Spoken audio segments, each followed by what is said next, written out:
Welcome to the Productivity Podcast. Today I'm joined a returning guest, Ian Hogg, Chairman of WorkTech Group. Hi Ian, thanks for coming back on. Hi Simon, good to be back on. Good. And we're going to last time we talked about all things workforce management. Today, I suppose you could class it in the same sphere, but maybe slightly left or right of the target. We're going to talk about retention. We know there's a real crisis in terms of hospitality, retail, manufacturing, getting staff, keeping staff. There's a real big churn of leavers, certainly with all the organisations we work with and you work with. But you guys have just released a white paper. We'll put the links in the show note, and the paper's called Meeting Your Staffing Requirements in Difficult Times. So we'll kind of work through it on the podcast. There's some really, really interesting stats I know that you want to talk about. But before we start kind of delving in, why was this the right time to kind of do some research, to publish your findings and get people talking about it? Was it driven by what your customers are telling you or some other market influences?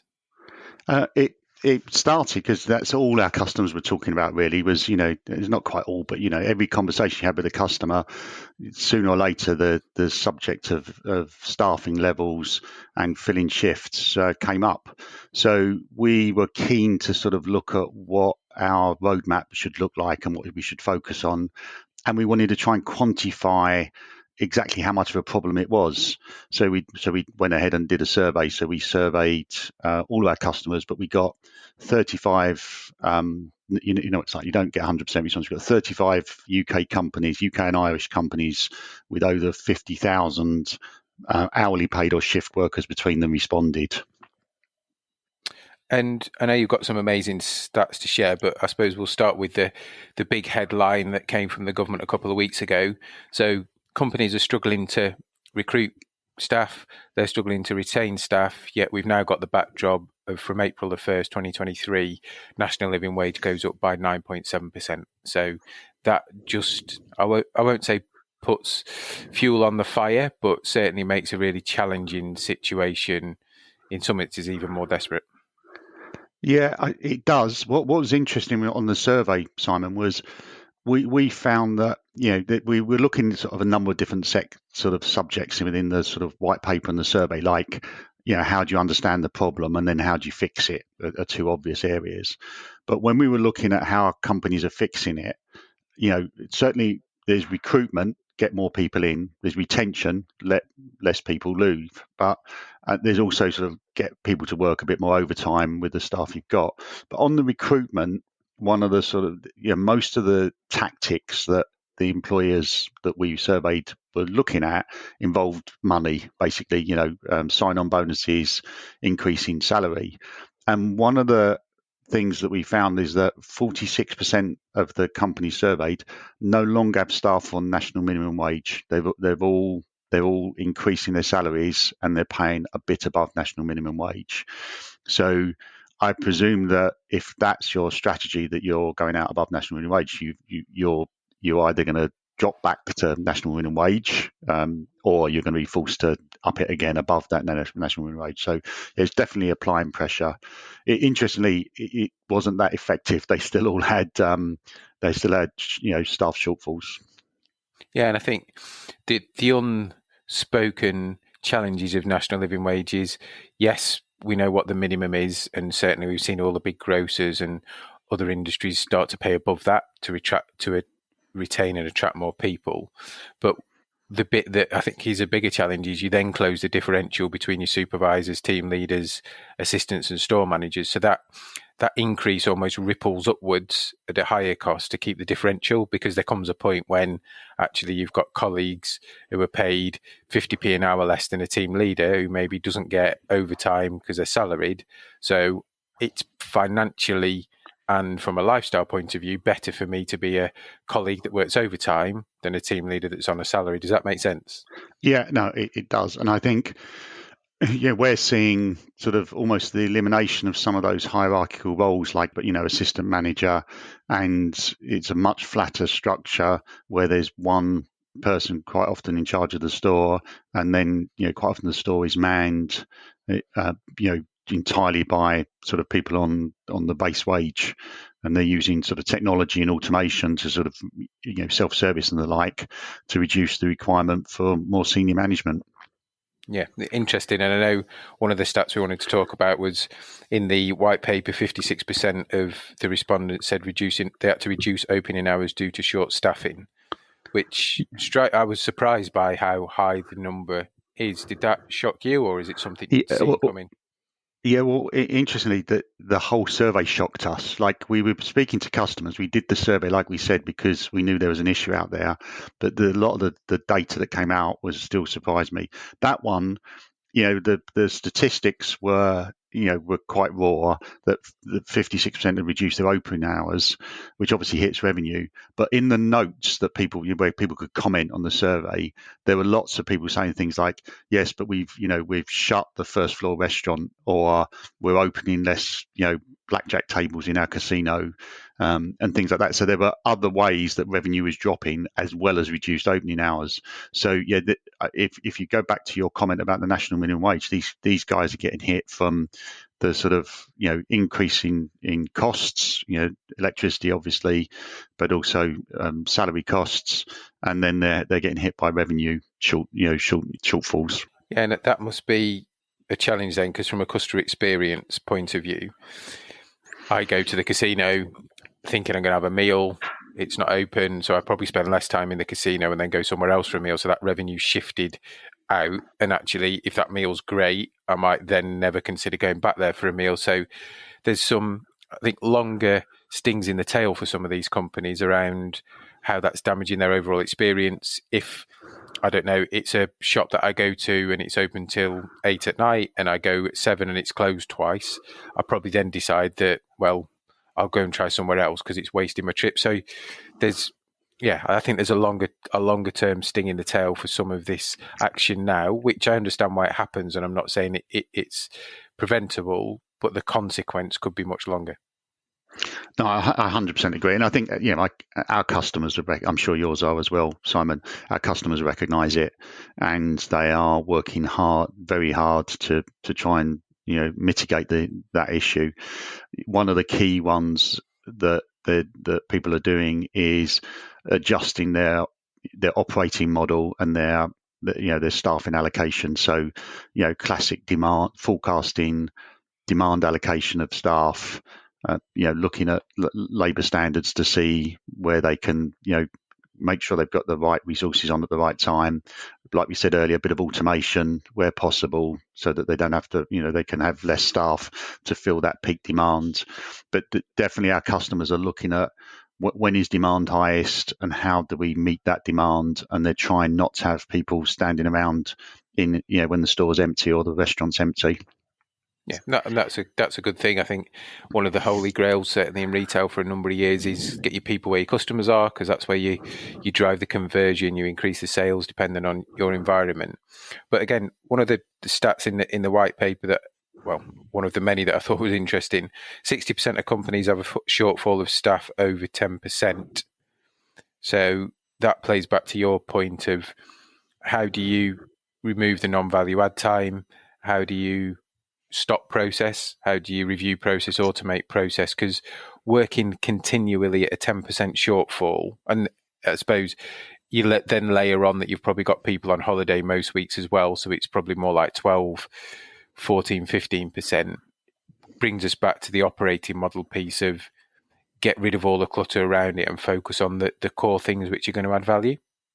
Yeah, no, 100%. And I think and maximize revenue, because all of these, all of the companies, need to, they've got revenue targets to hit and profits to make. So if you look at revenue maximization as a starting point, and you need staff to deliver that revenue, I suppose it's the same problem, Simon, isn't it? You've got to get the right people there when the money's there to be spent. Yeah, absolutely. And that's kind of a challenge when we've also got 67% of leavers want to work more sociable hours. So if you're in an environment, we've talked about casinos, that typically will have a midday to midnight, maybe even longer trade, to retain people that are working an 8 p.m. shift to a 3 a.m. shift is probably quite tricky based on those stats. It is. In fact, the casino peak hours are between 10 o'clock at night, roughly 10 o'clock at night and 2 o'clock in the morning. So it's a late night trade, and most of them are 24 hours. And so sociable hours are a thing in casinos, and we find in those sort of businesses things like shift equality. So the AI that we use for auto scheduling, takes into account things like shift equality, fairness of rotas, evenly distributing the sort of unsociable hours. They're quite key sort of components of that AI. Yeah. And you mentioned before kind of remedies to fix. So there's clearly retention bonuses, there's recruitment incentives, which I think, again, we've seen a relatively short term. It was, as we came out of the pandemic, was it Amazon that were offering kind of $5,000 signing on bonuses for drivers, but then somebody else started paying drivers $80,000 and they all went there. So that some of those mechanisms are short term. More hours for existing colleagues. I think, again, from what we've seen, lots more full-time colleagues now. Again, there was this trend to go towards part-time probably 6 to 10 years ago that in the current world tend to drive leavers because people want the guarantee of hours and the cost. So making people step up over that, I think, is a good thing if they're willing to do it, but clearly you don't want to be paying incremental costs and this matching demand piece. But you've done some work in retention AI. So you've developed some algorithms and some ways of helping organizations. Do you want to talk a bit about some of the things that's starting to do? Yeah. So retention AI is looking at this is a tool. It's a preventative tool. So it's about retaining staff. And so what its output is, it gives a sort of prediction for every member of staff that it's looking at of their probability of leaving in the next 30, 60 or 90 days. So it would look at Simon and it would say, 30 days, it might say it's a 45% chance of leaving, but over a 90-day period, there might be a 75% chance of leaving. And if you think the amount of data, particularly in hourly paid staff, if you think there's the amount of data that a workforce management platform has in terms of it knows when you're sick, it knows when you're late, it knows whether you're accepting more overtime. It knows how many, non-working time directive compliant shifts you've had. It knows how equal your shifts were, whether you're getting stiffed with all of the, the late Saturday nights. Yep. It knows how often it meets your preferences. It's got a lot of information. So the AI is churning through all this data, he's continually learning and relooking. And it can also see when somebody's made a leaver. So the AI can see that somebody was made a leaver. There was it had been predicted that person Simon was 70% likely to leave. They left after 65 days. It can learn from that, and then it can look at the contributory factors to why Simon may have left. Okay, and then the ability of these modern AIs is well, frankly, quite amazing, really. So it's very accurate. If our AI says to you that you're going to lose 45 staff in the next 90 days, you better start recruiting for those 45 staff, because you probably are going to lose somewhere between 43 and 47. It's that accurate. Where it provides a benefit to the employer is if you've got, where it was predicting you were likely to leave, Simon, we can sit down with you and we can sit down and have an intervention and start asking you how you're getting on, what sort of thing, and if it's given a clue, it gives an insight. So it would probably say Simon's 70% likely to leave, and it gives a sort of league table of the top 5 things that that correlate with leaving that Simon has got worse than average. So it might say that Simon's had 20 working time directive breaches in the last 4 months. Okay, and if that might be 4 times the average for the rest of the company. and it might also, might say that he's worked unsociable shifts, or he's on the lowest salary for he's in his location, and that gives a manager the opportunity to have an intervention, sit down with Simon, try and find out what's going wrong, and see if that some solutions can be put in place to try and retain that person. And then it comes back to good old normal management, no AI involved, a manager speaking to Simon and trying to solve the problem. And then I assume if those metrics then get updated in whatever scheduling solution I'm using, or the other metrics you take in, that then my probability would start to drop off if I was on the average salary for that department, or my shifts started to be more balanced. Yes, exactly that. Because you're right. The next time it runs a scan, and people tend to run it weekly. Next time it runs through, they'll see that the manager's made some effort to not give you those Saturday shifts, and over a period of time, the metrics start to improve, and the probability of you leaving drops. Yeah, that makes sense. So you say organisations typically run it kind of on a weekly basis to get that update, and that are giving output at an individual site level, and then a kind of up the hierarchy area and a company summary. It's all permission based, as you'd expect. So if I'm the area manager for Northwest London, I can click and see my 10 locations, and I can see the top 5 people that that are most likely to leave, and I can focus my effort on trying to have an intervention with those 5 people. Yeah, and I think to put it into context, and again, there were some stats in the white paper, the cost of recruiting somebody, training them, then them leaving is significant in every organisation. And then when you look at the scale of the 60% of companies surveyed at a shortfall of staff over 10%, there's some big numbers and effort in there, isn't there, that's going into bringing people into the business for them to leave maybe within 12 months. Yeah, and it's a leaky bucket. It's some of the other data that I can't remember the exact stat, but basically a very high percentage are losing more each month than they are managing to recruit.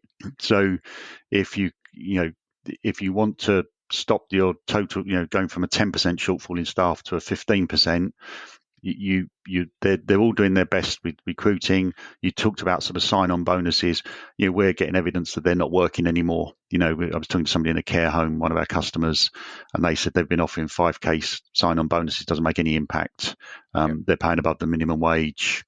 They're trying their best, but they are still struggling to recruit. So it's a leaky bucket, and if you can plug the leaks, at least you can keep the same level, and then you can start looking at other tactics like we talked about earlier, like encouraging a bit more overtime, or allocating resource a bit more efficiently, get some automation in, that sort of stuff. Yeah, I think one of the things we're seeing that's becoming more popular is kind of apps where people can draw down pay. So I work today for you as overtime, but actually I can draw down that pay tomorrow. I know you kind of involved in some of those things as well, but sometimes it's not about increasing the salary, it's making those broader colleague benefits available to the wider population.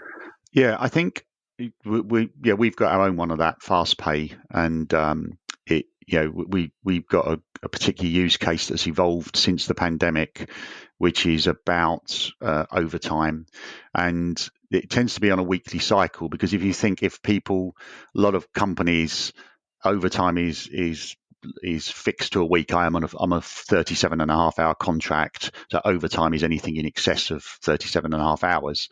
So these companies tend to have a weekly cycle for that. That's what we're finding is the most normal model.